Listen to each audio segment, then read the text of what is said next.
Previously on Breaking Point 3. Times like these, we could be real contenders this season. Yeah, they're in the top three now, Crofty. A great season so far. Thank you for staying behind. Sport's flying this season, flying. We're one place behind Red Bull. I won't be around for a race or two. So I thought we'd get together and make sure that you understand what I expect from you in my absence. Well, you said it yourself. We're flying, right? So we just keep doing what we're doing. No. Oh.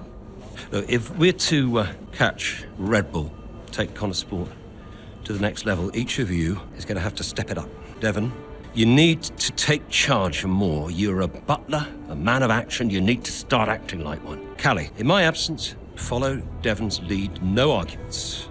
Finally. When we reach the top of the table, Sport will no longer be the hunter, but the hunted, and every team will be gunning for you. So, Aiden, if there are any disagreements anywhere in the team, don't be afraid to step in. Keep half an eye on these two. Have I made myself clear? Crystal. Of course. Sure. Good. I think we're done here. Remember what I said? You can close the door on your way out. It has indeed been certainly a great start to the season for Sport here in Breaking Point 3. But I said this in the first part of this playthrough series, that something is going on with Davidoff Butler. Something seems a bit suspect. The way he's talking about Devon, Callie, Aiden, his absence from upcoming races, even though the team's doing so well, it leaves a lot of questions up in the air. And this is where we come to now, Chapter 3, several weeks later at the Belgian Grand Prix, with Sport nipping at the heels of Red Bull in the constructors' standings. Casper Ackermann looks to keep the team focused and on target as the F1 world heads into the final race before the summer break. And with that, we step into the shoes of Casper Ackermann, doing some management here. We've got a situation with Title Fight. A senior member of the Aero team, Sarah, is showing exceptional progress and has been making some noises about a deserved promotion. We could choose to promote her, which would satiate her, and it could lead to great results or good results. It might put some noses out of joint with other members of the team. What do you want to do? So we can either promote her. We've got the option, because of level 3, to delay, and then we can decline. I think we should go for delay, because that's generally, if it's locked behind one of the levels, I think it's the better option just to delay. There's no harm in doing that. We can promote her later. And then we've got All for Charity. A charity who we've been working closely with in the past has asked if Aiden or Callie would be a patron for their latest campaign. Both have seemed keen to provide their support. That's a bit surprising, but I'm surprised Callie would want to offer a support. She seems pretty cold with PR stuff, I would say. But anyway, but due to commitments with other charitable causes already present, it would be best if we only provide one driver to be their patron. Who should we choose? Aiden's worked well with the team in the past, or with them with the past, and is already a great relationship with them over there. And then Callie would be a great representative, both for Sport and the charity. Well, I would lean towards Aiden, just because if he's had previous experience with them, it would just seem easier to work with him, wouldn't it? Like, you know, they'd have instant chemistry and rapport. You know, also at the same time, I feel like as much as Callie might be up for it, I don't really see her in that sort of role. I feel like she'd not want to kind of do that thing, so I'm surprised she'd be up for it. So I'm going to go with Aiden on that one. We're just checking out some news then. You can see actually on the bottom, top headlines, Williams securing sites for next season as we are met with a phone call from the main man in question. Davidoff. Casper, we will push for the title, won't we? I mean, we're already pushing. A good result today and we could be right behind Red Bull, or even beating them. And can you guarantee that for me? Can you guarantee that we'll beat Red Bull? I can guarantee that we will try. That we will do everything we can, every effort, you know this. We can do it, Casper. I know we can. Davidoff, is there something I can help you with? Are you okay? No, I have other business to attend to. Ciao. I'm sorry. The way that Davidoff said that first bit, we will push for the title, won't we? Like he's desperate. He's desperate to know that Sport are set for the F1 World Championship title. Like he needs to have that in the back of his mind. And that reminds me of like, okay, there's a situation where he might not be here anymore, and he wants reassurance that he is leaving his kids in a good place. Like the legacy is there for his name, for his company, for his kids. And it's almost like he doesn't want to let go until he confirms that. That's what I'm reading that as. Because at first I thought it was some sort of, I don't know, is he having an affair or some sort of weird business because of the way he was talking to his ex or something, or I don't know. But now it seems more like it's a health crisis, and that's why he's absent. It would be very weird to talk like that if it was just for like some funny business, you know, with his own personal life apart from health. That's how I'm reading it, and I think a bunch of you were already maybe guessing that from the first part. We've got some emails here about Zandvoort from as playing as Casper, our wife, Zoe Ackerman, and wanting to bring the kids to Zandvoort. I haven't seen them, you know, since Breaking Point 1, only in the emails. So, you know, maybe they might pop up in the story. Then we've got Devon just emailing us about the drivers, looking to have a word, as per usual, wanting to be a bit too nosy in the situation with the drivers as the team liaison. I guess he's trying to liaise as much as he can, basically, and he's saying he doesn't want the two drivers to be distracted about the spotlight on Connor Sport. And then we've got an email about the campaign delay, and Davidoff's old friend from Cambridge, totally understands about the delay, but he knows how excited Davidoff was about it. And obviously Davidoff was pushing for this to happen earlier, or sooner rather than later. And is that because he knows that... well, I don't know. He might not get the chance to do so as we go towards the next race then, and we're gonna see how this plays out, because I have a bad feeling that we may be finding sooner rather than later about how this might all go.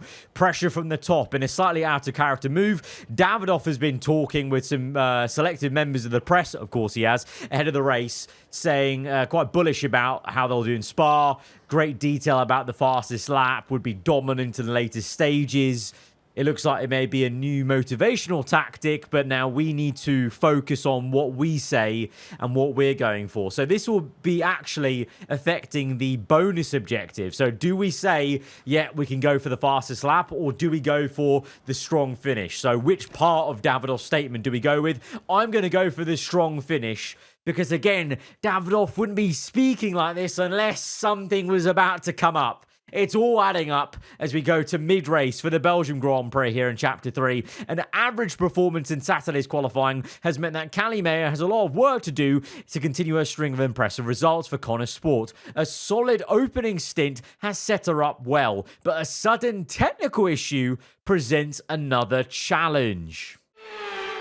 There's an issue with the gearbox. Okay, stand by. I'm assessing it now. Okay, Callie, you are going to have to manage that problem for now, please. Copy? Okay. We're looking into it. Ay, that gearbox sounded so dodgy as we're hitting the rev line here. So there's the gearbox problem. We are in P6 at the moment, Aiden up in P4. 6 laps to go in this Belgian Grand Prix, so hold on to as many positions as you can until the fault is fixed. So it's a fault that is temporary, and we've just got to sit through the pain for now. And we're missing, I think it's actually 7th gear we're missing, as it skips from 8th down to 6th. So at the top end speed, it's hurting. Upper Rouge, it was hurting us, having to use a bit of battery to negate that, but we are thankfully going to hold on to P6. Norris not really, getting anywhere near us, 5 seconds into the gap, and in fact we're catching up to Sergio Perez, so we're very much well and truly driving around these gearbox issues and pressing on to catch cars as we get on to lap 7. Right, well done, Callie. Well managed. The issue should now be resolved. Can you please confirm? Please confirm. Yeah, all good.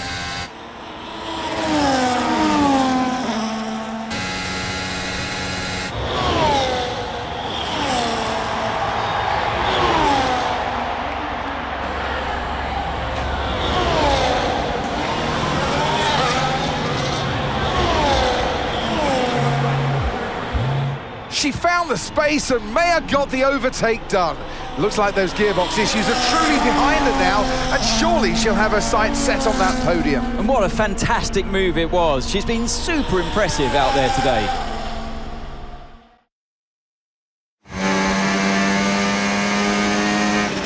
Okay, mate, you're making good ground here. Let's push. Copy. I don't like what I just saw in the cutscene there. I don't like it. Why is Devon's mum calling him? We've never seen them interact. His mum is clearly on the side of Callie in the whole divorce and family dynamic. There would be only one reason the mum is calling Devon, but right now they're too focused on this race. And the update is to win it. We've got to try and win it, get to first place before the last lap. That is the extra objective. We're in P5 now. The gearbox issue is sorted and we can press on at full tilt, catching up to our teammate Aiden Jackson. And it feels like we need to go out there and win this race, not just for Callie's sake, not just for the team's sake, but potentially this is for Davidoff Butler, if you get my drift, if you understand. And I'm thinking we try and do more than just win it. I'm thinking we try and maybe swindle a 1-2 somehow. But right now, let's focus on getting into first place as we catch up to Fernando Alonso, switching into non-ERS. In the moments where we can in Sector 2 to save all the battery. Really aggressive late lunge, though, on Fernando. He switchbacks this and comes back at us a little bit, but we are going to make the move stick up into P5 and well on our way to now catching up to Oscar Piastri again, saving battery where we can and knowing we need to use it on the main straight to really catch up to these top cars, but into a podium spot. Verstappen up the road, catching up to Piastri, overtaking Piastri into second place. We've got 3 laps remaining to get Verstappen, 1.6 the gap, so still on for winning the race and importantly also maximising the extra objective as well, which we're always trying to go for to try and boost, the reputation, the performance stats in the story mode to unlock, extra answers, extra story decisions, etc.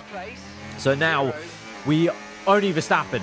Verstappen stands between ourselves and the race win, and potentially honouring Davidoff Butler is what I'm going to guess this is going to be, as we now commit to Blanchimont. Verstappen with a little lift off to give us the room. Side by side, we try and go round the outside. We're going to break a little bit early, try and cut in tighter, go for the tighter line to the left now, and go for a semi sort of switchback. We're kind of in the middle of the road. Verstappen vulnerable, DRS open for us. We go for the squeeze, but then dart back to the racing line. Again, trying the switch from left to right, cutting under the rear wing of the Red Bull. We're going to get the better exit, but a battery use involved as well as we now go towards Rouge and then up Radion. Verstappen on the left, ourselves on the right, neck and neck on the exit, down the Kemmel Straight. Verstappen not letting up in this fight, but now we've saved the battery for good use to use as we fake to the right, go to the left, round the outside. It's been an absolute scrap and a half versus the Dutchman, and we're still giving him the respect and room, but we are ultimately going to get the overtake finally. A scrap and a half to get up into first place on lap 10, and then immediately slowing down, because onto the last lap now this is. You can see Aiden Jackson cutting his way through like a hot knife through butter on the Red Bull. The McLaren, round the outside he goes of Oscar Piastri, and Jackson is into second place on the last lap, into the last sector. It is going to be a 1-2 for Connor Sport. You can't see me right now, but we've got this salute hand gesture up, because this is for Davidoff Butler. Connor Sport is going to get a 1-2 in this Belgian Grand Prix, whilst clearly something is going on, and I think we're about to find out. Yes! Oh no, she's celebrating. Oh no.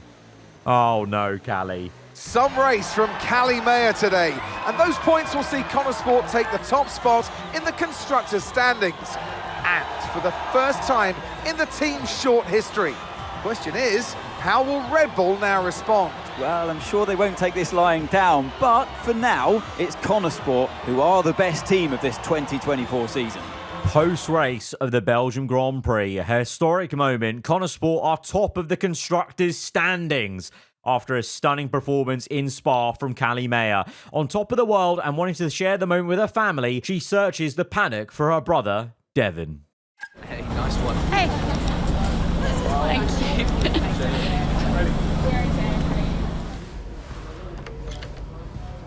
Casper said you were hiding out in here. Where you been? We're on top of the standings. Shut the door, Cal. Everything all right? Yeah, I think you better take a seat. Well, what is it? Just sit down. Why don't you ever listen? All right. What's wrong, Dev? His dad. What about him? Where is he? He's dead. He's dead, Cal.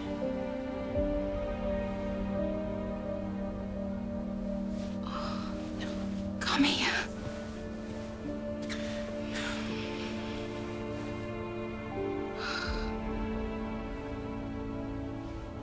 Can't believe it. You're gonna be okay, Dev. You're gonna be okay. And that is why in the trailers we saw Devon so upset. I was wondering why he was so stressed in the trailers.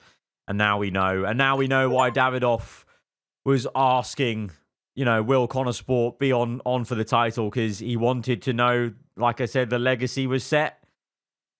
And now the team, now his children, Casper, Aiden, they're going to have to deal with this fallout, this massive fallout.